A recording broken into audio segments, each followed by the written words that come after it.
Donc c'est un composteur en plastique de 345 litres qu'on vous conseille de poser directement sur de la pelouse ou un sol terre. D'ici janvier 2024, collectivités, ménages, administrations et professionnels seront dans l'obligation d'effectuer ce que l'on appelle le tri des biodéchets.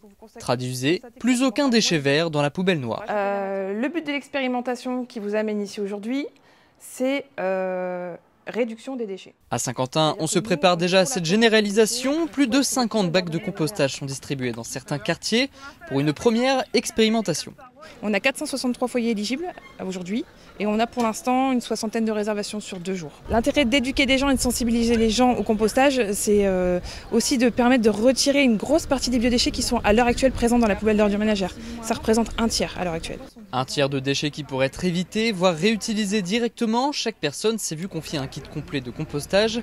Comptez environ 1 an avant de pouvoir réutiliser cette matière première pour faire du jardinage, par exemple.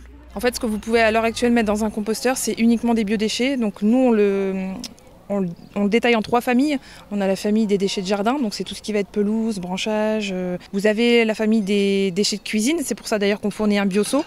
C'est tout ce qui va être reste de fruits et de légumes, des épluchures. Et en dernière catégorie, vous avez les déchets de maison. Donc là, c'est principalement cendres de cheminée, sciure, enfin tout ce qui va être matière absorbante, en fait, sopalin, mouchoir. Une action bien reçue par les premiers intéressés. Plus de 450 bacs sont déjà commandés par la ville. Certains pratiquent déjà le tri sélectif et le compostage. Je pense qu'à l'heure actuelle, on oublie un petit peu notre planète. Donc c'est bien de remettre ça un peu au goût du jour.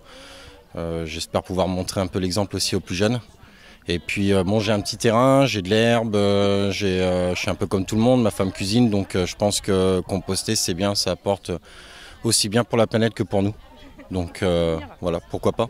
Pour le moment, cette expérimentation ne concerne que certains quartiers et zones pavillonnaires. D'ici 2024, la municipalité devra trouver d'autres solutions comme les points de compost collectifs. Nos poubelles noires devraient petit à petit s'alléger de nouveau.